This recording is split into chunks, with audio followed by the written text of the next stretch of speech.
चलो भाई आज की क्लास स्टार्ट करते हैं। तो और पिछली क्लास में हमने कूलाम्स लॉ ख़त्म कर लिया था। कूलाम्स लॉ के कॉन्सेप्ट्स हो गए थे, क्वेश्चंस हो गए थे। जिनके नहीं हुए हों वो आप पिछली क्लास देख लो। और आपका अगला टॉपिक है इलेक्ट्रिक फील्ड। तो इलेक्ट्रिक फील्ड की हम शुरुआत करेंगे कूलाम्स लॉ से ही रिलेट करके, और चीज़ें कूलाम्स लॉ से ही धीरे धीरे आगे बढ़ती जाएंगी। तो जैसे आप देखो, स्टार्टिंग हम करते हैं। पहले हम समझते हैं कि इलेक्ट्रिक फील्ड होता क्या है। उसके लिए हमने एक छोटा सा डायग्राम बनाया। हमने यहाँ पे एक चार्ज्ड बॉडी ली, आवेशित वस्तु ली कोई, ठीक है। और इसके सामने हमने रख दिया एक न्यूट्रल बॉडी। न्यूट्रल बॉडी रखने का मतलब क्या, net charge zero. Net charge zero. अब नेट चार्ज जीरो होने का मतलब जितने पॉजिटिव उतने नेगेटिव आपके।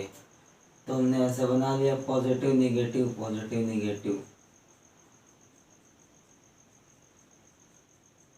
ठीक है। अच्छा, चार्जिंग बाय इंडक्शन क्या होता है आपका। चार्जिंग बाय इंडक्शन ये कहता है कि अगर एक चार्ज बॉडी, एक न्यूट्रल बॉडी के आप सामने लेके आओ, तो इसके प्लस वाले चार्ज एक साइड हो जाएंगे और माइनस वाले चार्ज एक साइड हो जाएंगे, ठीक है। तो हम इसको बना ही लेते हैं, इसी डायग्राम में कर लेते हैं। यहाँ से जब जैसे ही आप एक चार्ज बॉडी को यहाँ पे लेके आओगे, तो आपको देखने को क्या मिलेगा, सारे के सारे नेगेटिव चार्ज एक साइड और सारे के सारे पॉजिटिव चार्ज आपके दूसरे साइड। इतनी सी बात आपने पहले पढ़ी हुई है। अब देखो, है तो ये न्यूट्रल बॉडी, लेकिन एक नेट का फोर्स काम करेगा। देखो कैसे काम करेगा, प्लस माइनस इनके बीच में एक फोर्स काम करा। मान लेते दूरी कितनी है, r1। तो एक फोर्स काम करेगा भाई, पॉजिटिव नेगेटिव चार्ज है उनके बीच में एक फोर्स काम करेगा। पॉजिटिव पॉजिटिव चार्ज के बीच में दूसरा फोर्स काम करा, ठीक है।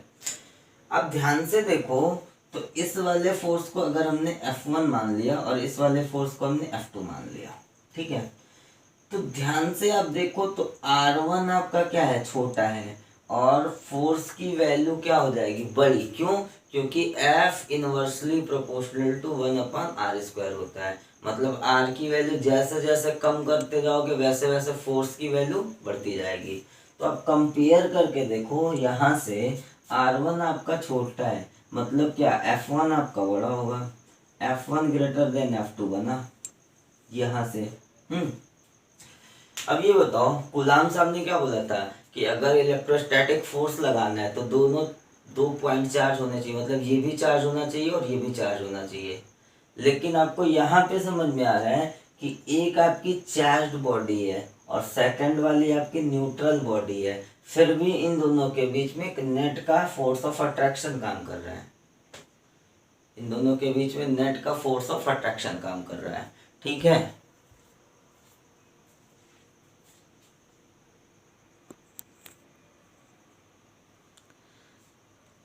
तो ये फोर्स ऑफ अट्रैक्शन मतलब क्या, या तो कूलाम्स लॉ आपका गलत है, या तो आपका कूलाम का नियम गलत है, और या तो ये इंडक्शन का प्रिंसिपल गलत है, ठीक है। दो ही कंडीशन है।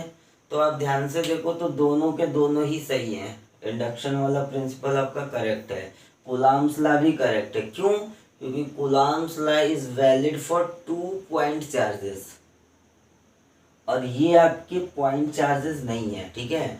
अगर इसे आप पॉइंट चार्ज बनाओ तो ये सिकुड़ के पॉइंट बराबर हो जाएगा, और पॉइंट जैसे हुआ वैसे ही R1 और R2 की वैल्यू क्या हो जाएगी, सेम हो जाएगी, ठीक है। तो आपके कूलाम्स लॉ भी वैलिड है और ये भी वैलिड है। चलो, इतनी सी बात आप समझ गए। अब एक बात बताओ, आप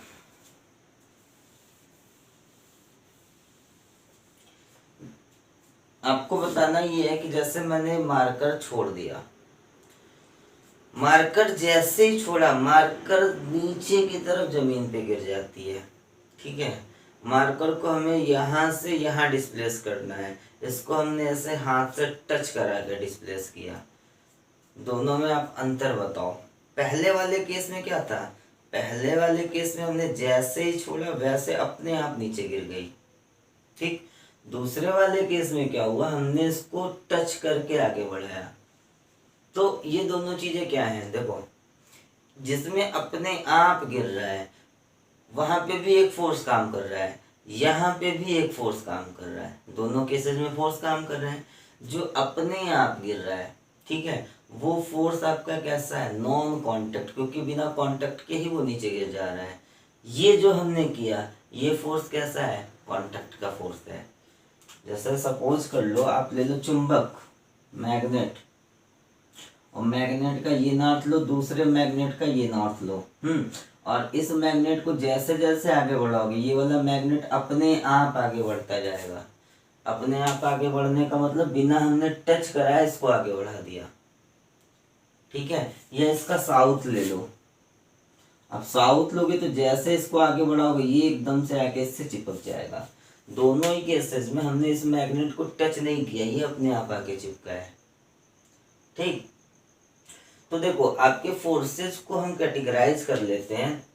फोर्स से ही फील्ड बनेगी, तो ध्यान देना इस बात पे। फोर्स को हमने कैटेगराइज कर लिया दो पार्ट में, एक को बोल दिया कांटेक्ट फोर्स, दूसरे को बोल दिया non contact force.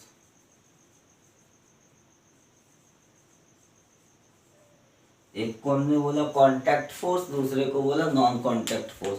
Contact force आपके कौन से फोर्सेज होते हैं,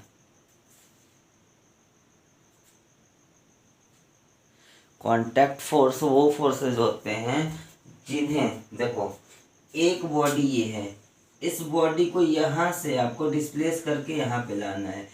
अब इस बॉडी को पॉइंट ए से पॉइंट बी तक ले जाने के लिए अगर हमें इस बॉडी को टच करना पड़ गया, तो ये फोर्स कौन सा है, कांटेक्ट फोर्स।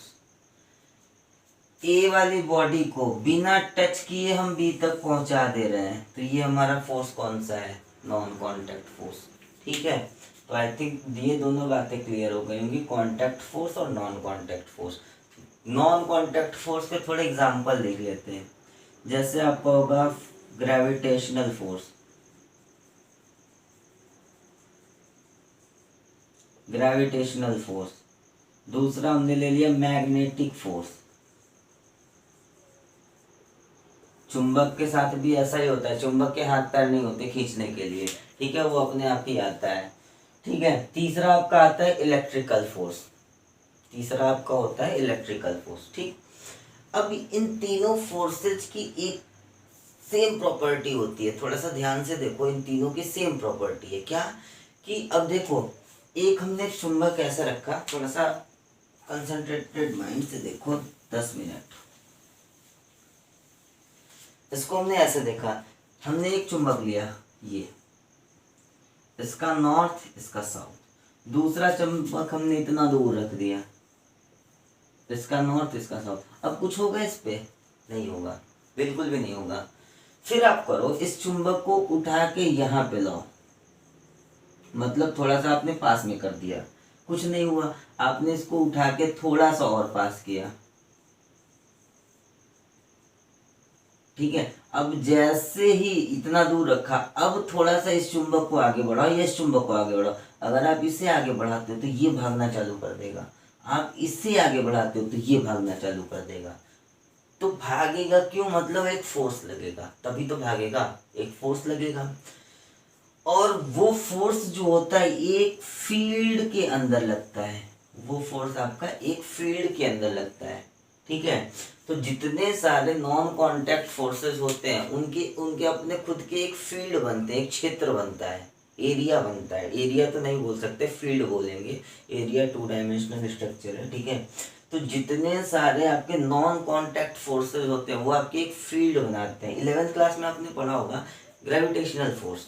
तो ग्रेविटेशनल फोर्स में, gravitational force is non contact force, एक नॉन कांटेक्ट फोर्स होता है, और जहां भी नॉन कांटेक्ट फोर्स होगा तो वहां पे एक अपना फील्ड बनाएगा, और वो फील्ड आपने ग्रेविटेशनल फील्ड नाम से पढ़ी होगी, ठीक है। तो वैसे ही चार्ज की एक प्रॉपर्टी होती है, चार्ज भी अपना एक फील्ड बनाता है।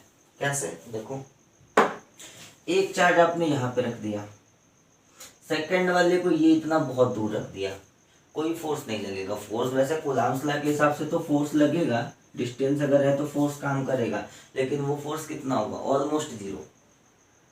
ठीक है।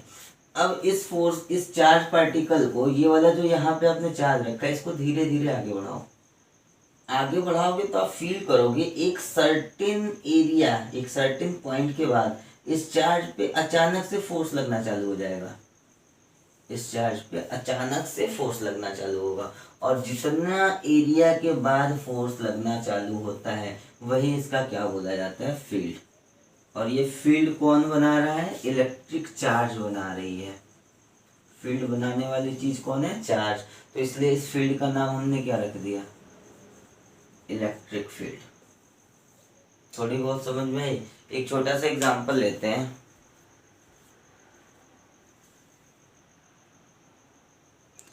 एक छोटे से एग्जांपल से देखते हैं। सांप देखा है आपने, सांप? देखा ही होगा। अचानक से देखो, सांप आपका यहाँ पे है, और आप यहाँ से घूमते घूमते आ रहे हो। आप नहीं देख रहे हो सांप को, भाई डिस्टेंस है, फोर्स काम कर रहा है, बस इतना कम है कि 0 के बराबर है। अब आ रहे हो, आगे बढ़ते आ रहे हो, ठीक है। और जैसे ही आपने सांप को देखा, वैसे ही अचानक से आप यू टर्न मारोगे।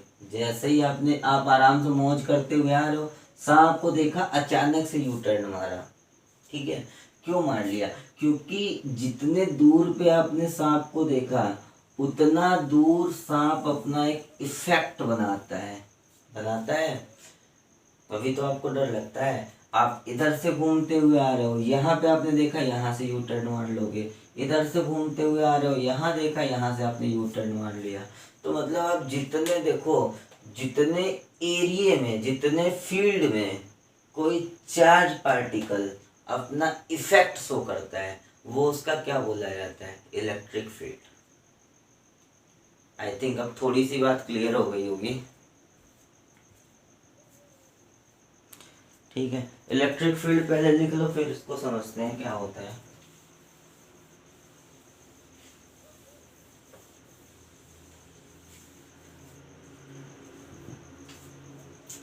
The field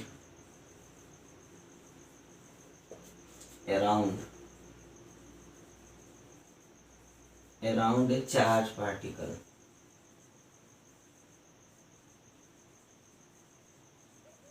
where it shows its effect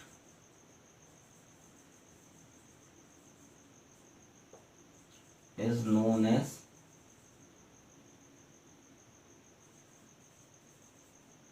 electric field, ठीक है।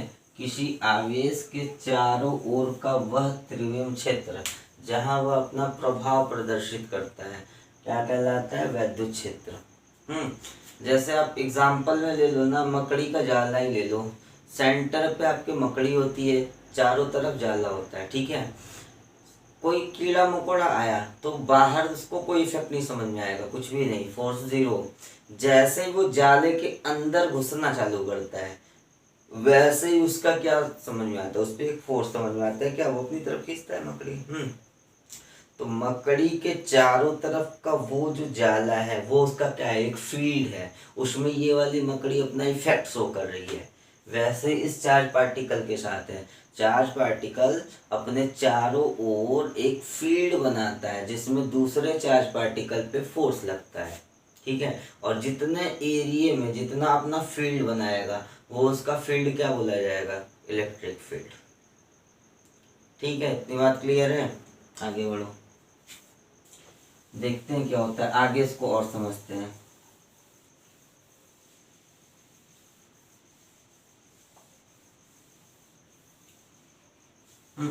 अब देखो, ये फील्ड बेसिकली है क्या, देखो कूलॉम्स लॉ में आपने पढ़ा हुआ है, अगर हमारा एक चार्ज पार्टिकल यहाँ पे Q1 है और एक चार्ज पार्टिकल यहाँ पे Q2 है, तो इनके बीच में एक फोर्स लगेगा। अब हमारी फील्ड क्या करती है, फील्ड भी एक फोर्स लगाती है। उसको हम मेजर कैसे करते हैं, जैसे देखो हमारे पास ये चार्ज पार्टिकल है, हम दूसरे चार्ज पार्टिकल को पकड़ सके ऐसे लेके आते हैं, पता चला यहाँ पे आने के बाद उस पर 5 न्यूटन का फोर्स लग गया। एक चार्ज पार्टिकल पकड़ा 1 कूलम का, लेके आए 5 न्यूटन का फोर्स लगा। इस चार्ज को हमने हटा दिया, दूसरा चार्ज पार्टिकल पकड़ा 2 कूलम का और लेके आए, हमें वहीं तक लाने में हमें पता चला कि 10 न्यूटन का फोर्स लगा। तीसरा चार्ज पार्टिकल पकड़ा 3 कूलम का, तो वहां तक लाने में 15 न्यूटन का फोर्स लग गया। तो ये 5 न्यूटन, 10 न्यूटन, 15 न्यूटन वैरी किस वजह से कर रहा है आपका, किस वजह से ये वैरी कर रहा है? तो वैरी इस चार्ज पार्टिकल के जो हम पकड़ के लेके आ रहे हैं, उस चार्ज पार्टिकल के बदलने से फोर्स की वैल्यू बदल रही है। ये कुछ कर रहा है क्या? मकड़ी का जाला है भाई साहब, मकड़ी का जाला है। हाँ, अब वो उस जाले में ऐसा है, छोटा कीड़ा आएगा तभी फंसेगा, बड़ा आएगा तभी फंसेगा। तो कि अगर मान लो कि 1 ग्राम का कीड़ा आता है, फंसता है, फोर्स उस पर भी काम करा। 2 ग्राम का कीड़ा आता है, फंसता है, फोर्स उस पर भी काम करा, लेकिन इफेक्ट तो अलग अलग हो गया ना। 2 ग्राम का फंसेगा तो कुछ ज्यादा इफेक्ट आएगा जाले पे, 3 ग्राम का फंसा उससे ज्यादा इफेक्ट आया। तो ये जो इफेक्ट आ रहा है ये किसकी वजह से आ रहा है? ये वाले चार्ज पार्टिकल की वजह से। ठीक है, चलो आगे देखते हैं।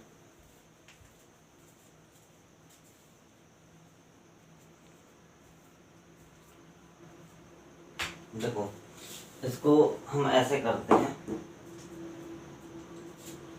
इलेक्ट्रिक फील्ड आपने लिख लिया है क्या है। एक चीज होती है, अभी हमको इसमें डिराइव करते हैं कुछ।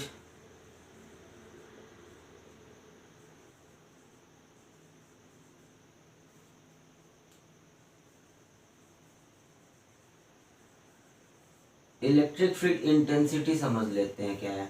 तो वही चीज है, देखो कोई चार्ज कितना इलेक्ट्रिक फील्ड बना रहा है, वही उसकी क्या बोली जाती है? इलेक्ट्रिक फील्ड इंटेंसिटी बोली जाती है। कोई चार्ज पार्टिकल कितना इलेक्ट्रिक फील्ड जनरेट कर रहा है, कितना स्ट्रांग, जैसे हमारा ये चार्ज पार्टिकल है और 1 कूलम के चार्ज को हम यहाँ लाते हैं, 5 न्यूटन का फोर्स लगा। अब इस चार्ज को हटाओ, दूसरे चार्ज को लाओ, ठीक है, वही 1 कूलम का चार्ज लाओ, अब उस पर 15 न्यूटन का फोर्स लग गया। तो क्यों लग गया भाई? हमने इस चार्ज को रिप्लेस किया, ठीक है। ये वाला चार्ज थोड़ा हल्का था, कम फोर्स लगाया, ये वाला चार्ज थोड़ा भारी था, ज़्यादा फोर्स लगाया। तो हम क्या बोलेंगे? इस वाले चार्ज की इलेक्ट्रिक फील्ड इंटेंसिटी कम है, इस वाले चार्ज की इलेक्ट्रिक फील्ड इंटेंसिटी क्या है? ज़्यादा है, ठीक है। तो सिंपल आप लिख लो strength of electric field.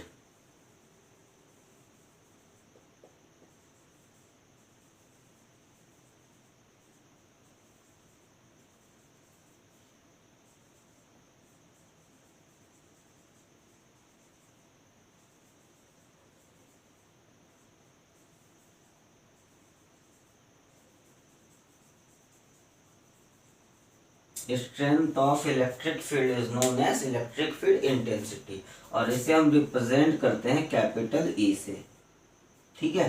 Strength of electric field आपकी क्या बोली जाती है? Electric field intensity. चलो आगे देखते हैं, थोड़ा सा रिलेशंस वगैरह की बात करते हैं। अब हमने एक चीज दे दिया, एक हमारा चार्ज पार्टिकल है यहाँ पे Q का, और हम दूसरे चार्ज पार्टिकल का हमने नाम रख दिया Q0, और Q0 को हम लेके आ रहे हैं, ठीक है। हमने एक चीज बोल दिया कि मान लेते हैं इसकी इलेक्ट्रिक फील्ड इंटेंसिटी कितनी है? कैपिटल की है। इस वाले चार्ज पार्टिकल की इलेक्ट्रिक फील्ड इंटेंसिटी कितनी है? Capital E. इसका मतलब क्या हुआ भाई? अगर हम इस चार्ज 1 कूलम का चार्ज लेके आएंगे तो कितना फोर्स इस पे लगेगा? ई का फोर्स लगेगा, ठीक है। 2 कूलम, ये तो चार्ज वही है, देखो ये इसकी इंटेंसिटी कितनी है? ई। अब इसका थोड़ा मतलब समझते हैं क्या है। इंटेंसिटी इसकी ई है, थोड़ा ध्यान देना। 1 कूलम का चार्ज लाए तो इस चार्ज पे कितना फोर्स लगा? ई। 2 कूलम का चार्ज लेके आए तो कितना फोर्स लग गया? 2E। 3 कूलम का चार्ज लेके आया, कितना फोर्स लगा? 3E। 4 कूलम का लाया, कितना लगा? 4E। तो आप एक बात बताओ, ये जितने कूलम का चार्ज ला रहे हो आप, ठीक है, फोर्स उस पर कितना लग रहा है? चार्ज का अमाउंट मल्टीप्लाइड बाई ई, ये आपका फोर्स लगता है। ठीक है, तो एक चीज इसमें नोट कर लेते हैं, force experienced by charge q naught कितना हो जाएगा, q naught multiplied by E. ठीक है, अच्छा इक्वेशन नंबर 1 मान लिया। According to Coulomb's law,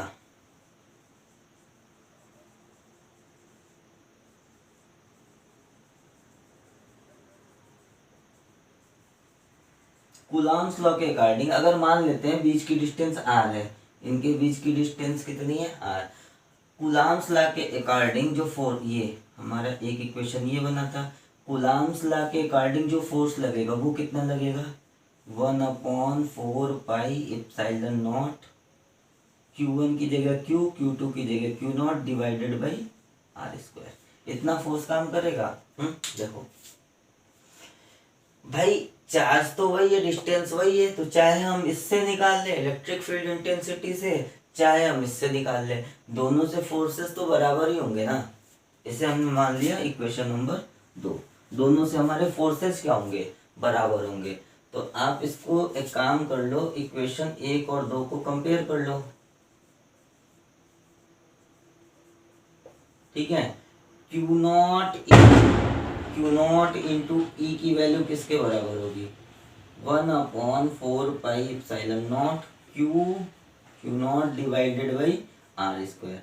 Q naught आपका क्या हुआ, कैंसिल आउट। ठीक है, तो ई की वैल्यू कितनी आ गई, 1/4 pi epsilon naught q divided by r square. इसको आप नोट करिए, फिर इसको समझते हैं और अच्छे से।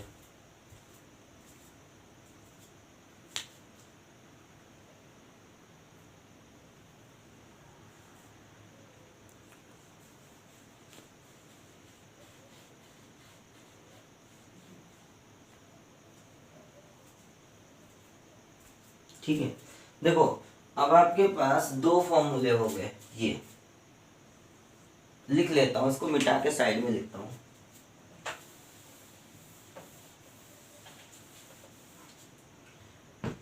जो आपकी F की वैल्यू आई वो कितनी आई थी, क्यू नॉट मल्टीप्लाइड बाई ई, और सेकेंड वाले केस में ई कितना आया था, 1/4 pi epsilon naught q divided by r square. यहां से ई की वैल्यू निकालो, F upon Q not.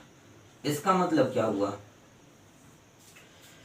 Force experienced by unit charge, force experienced by unit charge is known as electric field intensity. मतलब एक कूलाम के आवेश को कितना फोर्स वो एक्सपीरियंस कर रहा है, कितना बल उस पर लग रहा है, वही आपका क्या होता है, इलेक्ट्रिक फील्ड इंटेंसिटी। और यहाँ से एक चीज समझ में आ रही है, ई की वैल्यू कितनी है, 1/4 pi epsilon naught q divided by r square. यहाँ पे देखो तो 1/4 pi epsilon naught q naught लिखा है। देखो हमने स्टार्ट किया था तो यहाँ पे क्यू लिया था, और ये जो हम लेके आ रहे थे इसे हम क्या बोल रहे थे, क्यू नॉट। ठीक है, तो एक फॉर्मूले में आपने क्यू नॉट यूज किया और सेकंड वाले में आपने क्यू यूज किया। तो अब इन दोनों में डिफरेंस समझो। देखो इसको हम ला रहे हैं टेस्ट करने के लिए। ठीक है, टेस्ट करने के लिए इसकी इलेक्ट्रिक फील्ड की इंटेंसिटी टेस्ट करने के लिए हम ये चार्ज को लेके आ रहे हैं। तो इस वाले चार्ज का नाम हमने रख दिया टेस्ट चार्ज, इस वाले चार्ज का हमने नाम रखा टेस्ट चार्ज। और इंटेंसिटी किसकी चेक करनी है, इस वाले की, तो इसका हमने नाम रख दिया सोर्स चार्ज। ठीक है, ये आपका है सोर्स चार्ज, और जिस वाले चार्ज को आप लेके आ रहे हो उसे हमने क्या बोल दिया, टेस्ट चार्ज। तो यहाँ पे क्यू नॉट लिख लो या ब्रैकेट में आप टेस्ट करके लिख लो कि आपको पता रहे। और ये आपका कौन सा चार्ज होता है, सोर्स। ठीक है, अगर आपको क्वेश्चन दे रहा है, अगर आपको टेस्ट चार्ज दे रहा है, फोर्स दे रहा है, तो आराम से ये फॉर्मूला लगाओ। जहां पे टेस्ट चार्ज की बात कर ले आप ये लगा दो, जहां पे आपको सोर्स चार्ज की बात कर दे आप वहां पे ये लगा दो। ठीक है, इतनी बात समझ में आई आपको। और ये रिलेशन आपका था।